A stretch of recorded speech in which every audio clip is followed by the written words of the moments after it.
കാണൂ പരസ്യരഹിതമായ ഏറ്റവും പുതിയ എപ്പിസോഡുകൾ. ഇന്ന് വിശേഷ ദിവസമാ. ആ അർജുന് കൊണ്ടുപോയി ഈ പ്രസാദം കൊടുത്തിട്ട് വാ. ചെല്ല്.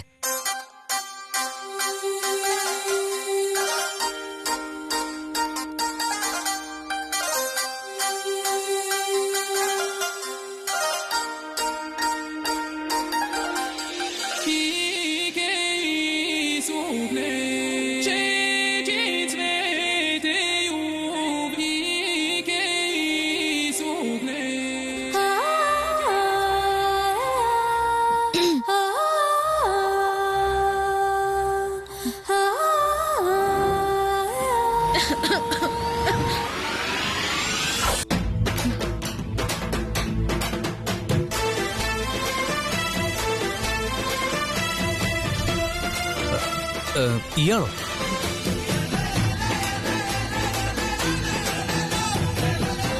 ഇയാളെന്താ ഇപ്പൊ ഇങ്ങോട്ട് വന്നത്? എന്താ, ഞാൻ വരാൻ പാടില്ലേ? അല്ല, ഞാൻ ചോദിച്ചേ ഉള്ളൂ. ഇത് ഇയാളുടെ നാടല്ലേ? ഭവാനിയുടെ അച്ഛൻ തന്ന പെർമിഷൻ കൊണ്ടാ ഇതൊക്കെ ഇവിടെ കെട്ടാൻ തന്നെ സാധിച്ചത്. അങ്ങനെയുള്ളപ്പോ ഇയാളെ ഇവിടെ വരാൻ പാടില്ലെന്ന് എങ്ങനെ പറയാ? കുറച്ച് ലെങ്ത് കൂടിപ്പോയി. എന്തു പറ്റി? നിങ്ങൾ പറഞ്ഞ ഡയലോഗിന്റെ കാര്യം പറഞ്ഞേ. അതൊക്കെ പോട്ടെ. കുറച്ചു മുമ്പ് ഇയാള് തുമ്മുന്നത് കേട്ടല്ലോ. എന്താ, കോൾഡ് ആണോ?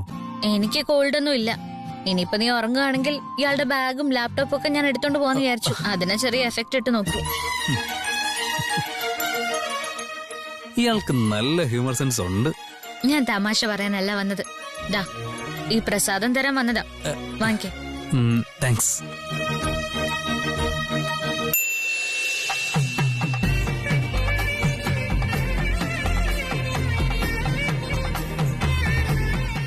എന്താ, മനഃപൂർവ്വം ടച്ച് ചെയ്യുന്നതാണോ?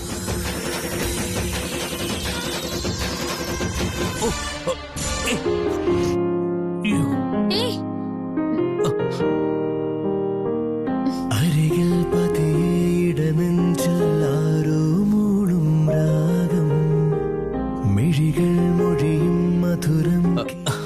ഐ എം സോറി, ഞാൻ ശ്രദ്ധിച്ചില്ലായിരുന്നു. മഴയേ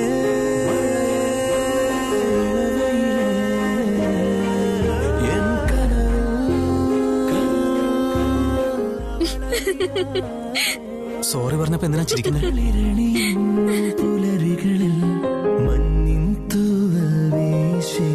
ഞാൻ ചിരിച്ചത് അതിനൊന്നും അല്ല. പിന്നെ എന്തിനാ? എന്തിനാന്ന് പറഞ്ഞേ പറ്റുള്ളൂ.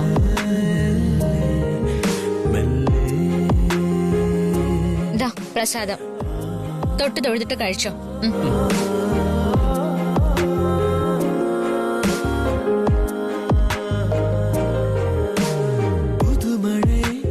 പുണരും പൂവിൻ മൗനം, ഇതൾ വിരിയും ഈരാവിൻ നിറമോഹം. സ്വാമി, ടേസ്റ്റ് എന്ന് പറഞ്ഞ ദേ ഇതാണ്. പ്രിപ്പറേഷൻ അടിപൊളിയായിട്ടുണ്ട്. കൈപ്പുണ്യം എന്ന് പറഞ്ഞാൽ ഇതാ അടിപൊളിയായിട്ടുണ്ട്. ഒരു രക്ഷയില്ല. സൂപ്പർ. കുറച്ച് ഓവറായിട്ടാ പോയിക്കൊണ്ടിരിക്കുന്നത്. എന്റെ ഡയലോഗാ? പ്രസാദത്തിന്റെ കാര്യ പറഞ്ഞേ. ഇതുണ്ടാക്കിയത് മുത്തശ്ശിയാ. ഞാൻ കൊണ്ടുവന്ന് തന്നു, അത്രേ ഉള്ളൂ. ഇതാരുണ്ടാക്കിയാലും കൊണ്ടുവന്നത് ഇയാളല്ലേ? അതുകൊണ്ടാ ഇതിന്റെ ടേസ്റ്റ് വീണ്ടും കൂടിയത്.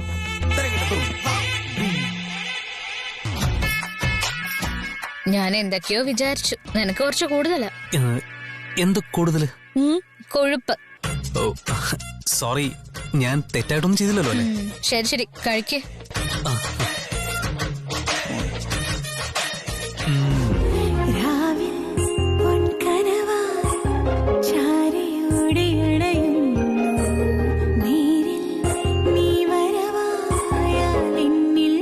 എന്താ ഇയാളെന്നെ ഇങ്ങനെ നോക്കുന്നേ? താങ്ക്സ്. എന്തിന്? ഞാൻ പൂജ ചെയ്തതുകൊണ്ട് എന്റെ വീട്ടിലുള്ള എല്ലാരും ഇപ്പൊ വളരെ സന്തോഷത്തിലാ. പൂജ ചെയ്യാനുള്ള ഐഡിയ തന്നത് നീയല്ലേ? താങ്ക്സ്. എന്തിന്? ഞാൻ പറഞ്ഞത് ഇയാൾ അതുപോലെ കേട്ടതിന്. താങ്ക്സ്. എന്തിന്? താൻ നല്ല ഐഡിയ തന്നതിന്. താങ്ക്സ്. എന്തിന്? എന്റെ സജഷൻ റിജക്ട് ചെയ്യാത്തതിന്.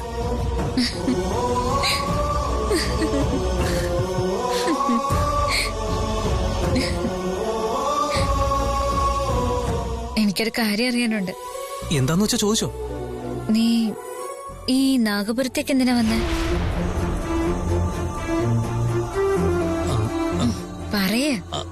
അത് ഞാൻ അന്നേ പറഞ്ഞതല്ലേ, ഹെർബൽസിന് വേണ്ടി. അത് നീ എന്റെ വീട്ടുകാരോട് പറഞ്ഞ കാര്യം. പക്ഷെ നീ എപ്പോഴും ടെന്റിലിരുന്ന് ലാപ്ടോപ്പ് നോക്കല്ലേ. പിന്നെ ഫാമിലിയുടെ കൂടെ വന്ന് പുറ്റില് പാലൊഴിക്കുന്നു. ഇതൊന്നും അല്ലാതെ നീ ഹെർബൽസ് തേടി പോകുന്നത് ഞാൻ കണ്ടിട്ടേയില്ല. അത് പിന്നെ ശരി ശരി, നീ ഒന്നും പറഞ്ഞു ബുദ്ധിമുട്ടണ്ട, ഞാൻ കണ്ടുപിടിച്ചോളാം. കണ്ണാടി വാതിൽ നീ തുറന്നുവോ, അഞ്ചാറു ഭവാനി, ഭവാനി, ഹലോ, എന്തിനാ ഇങ്ങനെ ചിരിക്കുന്നെന്ന് പറ. നെഞ്ചോട് ചേർത്ത് ഞാൻ ഉണർന്നു പോയി. ഇയാള് പോയി കണ്ണാടിയിലെ മുഖം നോക്ക്. കണ്ടില്ല ഈ മഞ്ഞ കാലത്തിലെ കാന്തദാഹത്തിൽ ആളും പോയി കണ്ണാടി നോക്കാൻ എന്തിനു?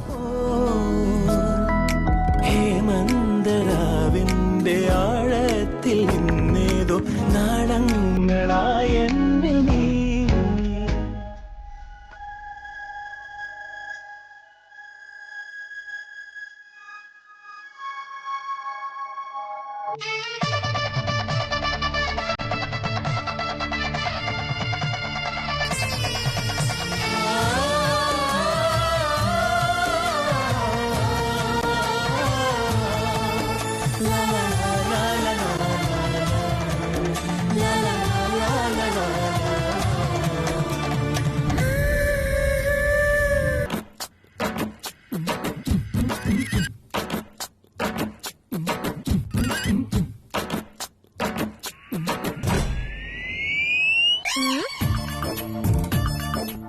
വന്നല്ലോ. ഭവാനി, ഇത്രയും നേരം നീ എവിടെ പോയിരിക്കായിരുന്നു? 5 മിനിറ്റിൽ വരാന്ന് പറഞ്ഞിട്ട് ഇതിപ്പോ 1 മണിക്കൂറായി. പ്രസാദം കൊടുക്കാൻ പോയതോ അതോ പ്രസാദം ഉണ്ടാക്കി കൊടുക്കാൻ പോയതോ? ആഹാ, അത് ശരി. നിനക്ക് ദേഷ്യം വരുന്നുണ്ടോ?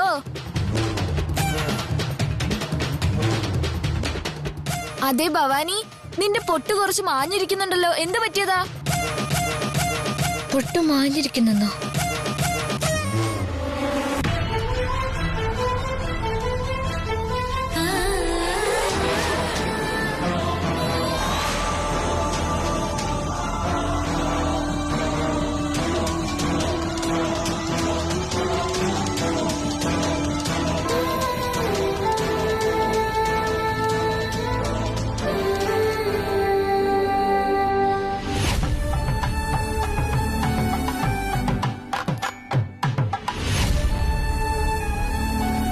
ഇന്നലെ രാത്രി നീ അവനോട് പോയി താങ്ക്സ് പറഞ്ഞു. ഇന്ന് അവൻ പറഞ്ഞ ഐഡിയം കേട്ട് നടക്കുന്നു. ദാ ഇപ്പോ പ്രസാദം കൊടുത്തിട്ട് ഇങ്ങോട്ട് വന്നിരിക്കുന്നു. ഇതൊക്കെ കുറച്ച് തെറ്റായി തോന്നുന്നില്ലേ? നീ അവന് പ്രസാദം കൊടുക്കാനാ പോയത്. ഇപ്പൊ നിന്റെ പൊട്ടും കുറച്ച് മാഞ്ഞല്ലോ. എന്ത് ആക്സിഡന്റാ അവിടെ നടന്നത്? ഈ ആക്സിഡന്റും ആ ആക്സിഡന്റ് പോലെയാണോ? അയ്യോ, ഓവറായിട്ട് ചിന്തിച്ചു കൂട്ടിയാലുണ്ടല്ലോ കൊന്നു കളയും നിന്നെ. പോയി കിടന്നുറങ്ങ്.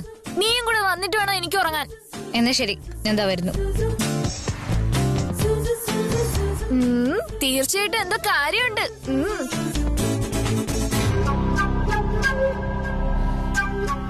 ഏയ്, ആ ലൈറ്റ് ഓഫ് ചെയ്. അയ്യോ ഭവാനി, വേണ്ട. എന്താ? ഇന്ന് രാവിലെ പുറ്റിന്ന് പാമ്പ് വരുന്നത് ഞാനും കണ്ടിരുന്നു. ആ പാമ്പ് എന്റെ സ്വപ്നത്തിൽ വരുമെന്ന് എനിക്ക് ചെറിയൊരു പേടിയുണ്ട്. സ്വപ്നം കാണുന്നു പറഞ്ഞ് ഇങ്ങനെയൊക്കെ പേടിക്കോ? സ്വപ്നത്തില് പാമ്പ് വരും, കാട്ടിലെ പുലി വരും, എന്തിന് ചെകുത്താൻ വരെ വരും. എനിക്കിതിനെല്ലാം പേടിയാണെന്ന് അറിയില്ലേ? നീ സ്വപ്നമൊന്നും കാണില്ലേ? എന്താ കാണാത്ത? ഞാനും കാണാറുണ്ട്. നിന്റെ സ്വപ്നത്തില് നിന്റെ ചേട്ടനെ മാത്രല്ലാതെ വേറെ ആരെ നീ കാണില്ല. അതെനിക്ക് നന്നായി അറിയാം. കിടക്ക്.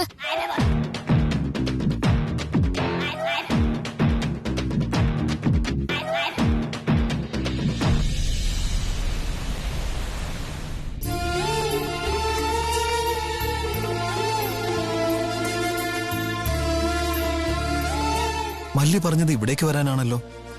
എന്നിട്ട് അവളെ കാണുന്നില്ലല്ലോ.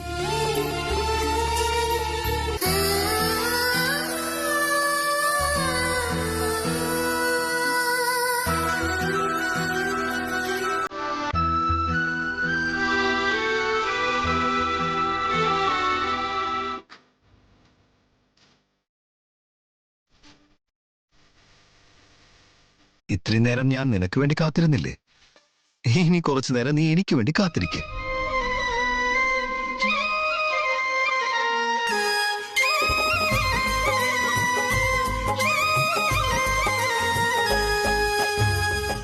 നകുല,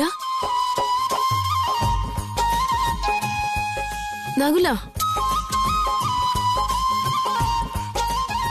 നകുല,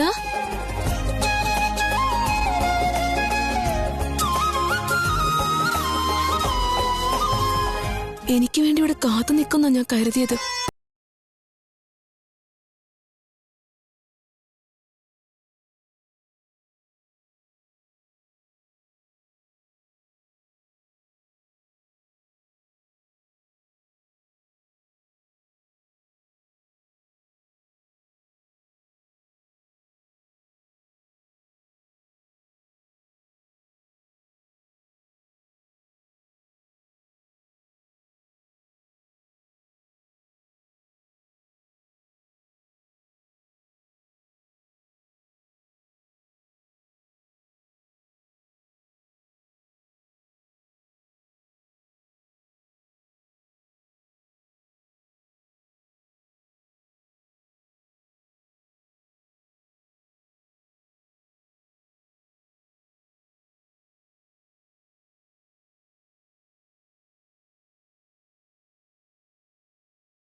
നമ്മളുള്ള പട്ടിൽ നിന്നെ കാണുമ്പോ വളരെ മനോഹരമായിട്ടുണ്ട്.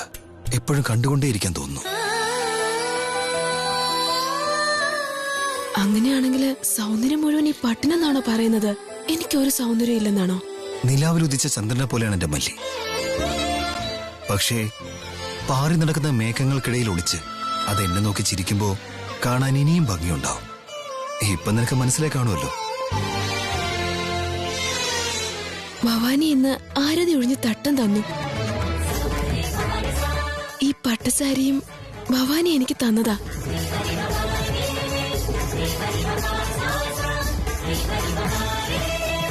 ഭവാനിക്ക് ശരിക്കും നല്ല മനസ്സാ ഉള്ളത്.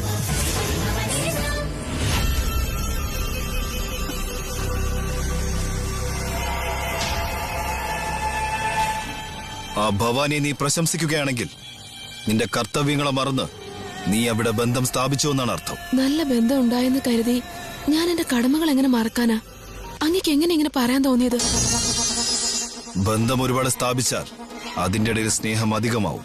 അങ്ങനെ സ്നേഹം അധികമാവുകയാണെങ്കിൽ നമ്മുടെ കടമ നിറവേറ്റാൻ മനസ്സനുവദിക്കില്ല.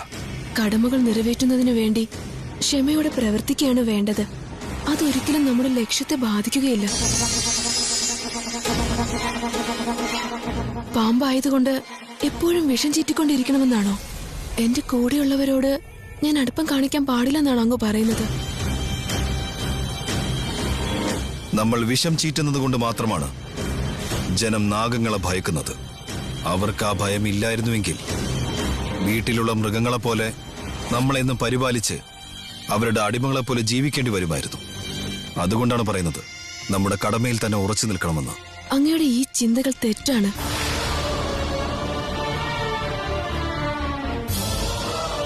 നമുക്ക് മറ്റുള്ളവരെ സ്നേഹിക്കാനും സംരക്ഷിക്കാനുള്ള എല്ലാ ഗുണങ്ങളും ഉണ്ട്. ഇതെല്ലാം ഉള്ളതുകൊണ്ടാ ഭക്തിയോടെ അവർ നമ്മളെ പൂജിക്കുന്നത്.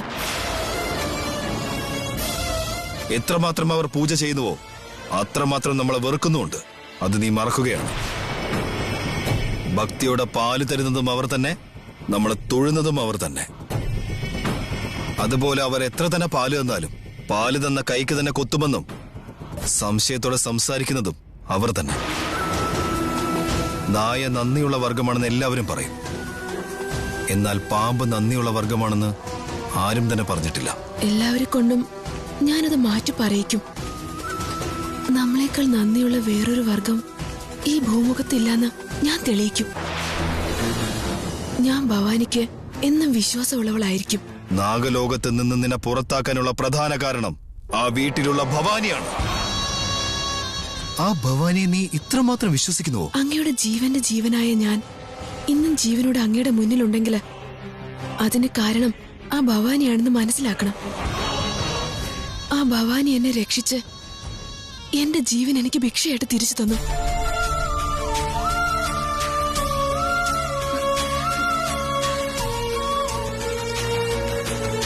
നിന്നെ രക്ഷിച്ചു എന്നുള്ള ഒറ്റ കാരണം കൊണ്ട് ആ ഭവാനി ഇനി എന്ത് തെറ്റ് ചെയ്താലും ക്ഷമിക്കാനാണോ നിന്റെ തീരുമാനം? നന്ദി കാട്ടുന്നത് വേറെ, കടമ നിറവേറ്റുന്നത് വേറെ. ആ ഭവാനിയുടെ പിന്നിൽ ആരാ ഉള്ളത്, എന്താ നടക്കുന്നതെന്ന് അറിയുന്നത് വരെ ഞാൻ എന്റെ കടമ ഒരിക്കലും മറക്കില്ല.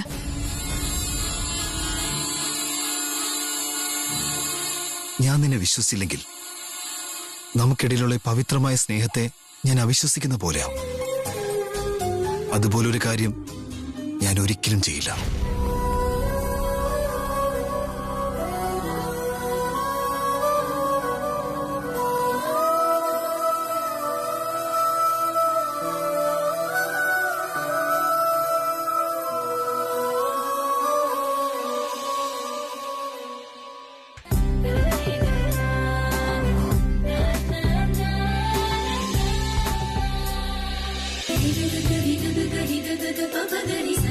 ഭവാനി, ഓ പിന്നെ എന്താ മുത്തശ്ശി? പൂജ ചെയ്യാൻ പോയതാ. പക്ഷെ ആ സമയത്ത് ഫോൺ വന്ന് സംസാരിച്ചോണ്ടിരുന്നു.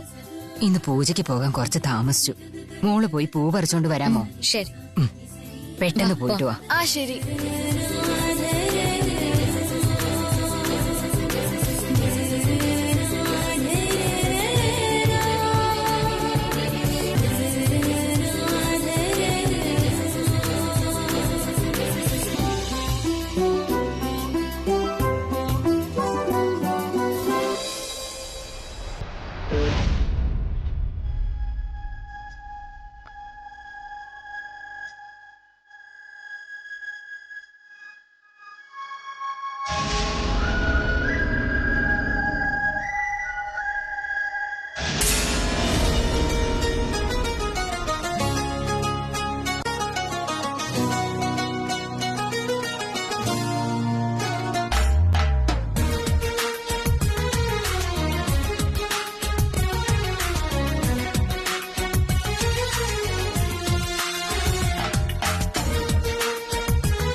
Excuse me.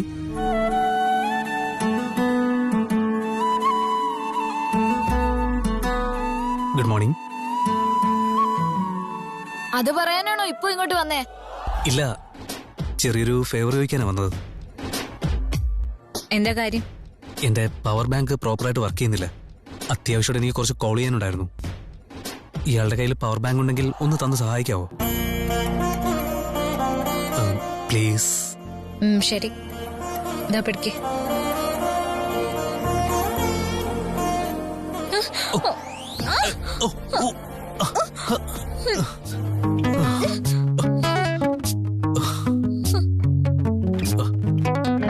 കണ്ണാടി വാതിൽ നീ തുറന്നുവോ, അഞ്ചാറു പൂക്കൾ നീ എറിഞ്ഞുവോ, നെഞ്ച നെഞ്ചോട് ചേർത്ത് ഞാൻ ഉണർന്നു പോയി അരികെ നിന്നെ കണ്ടില്ല.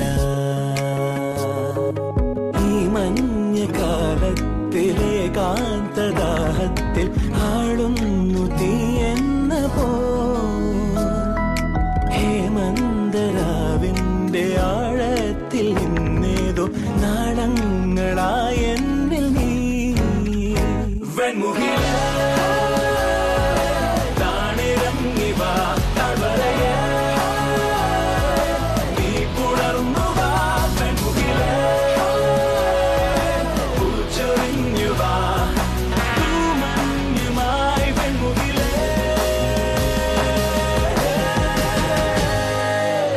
കണ്ണാടി വാതിൽ നീ തുറന്നുവോ അരികെ നിന്നെ കണ്ടില്ല.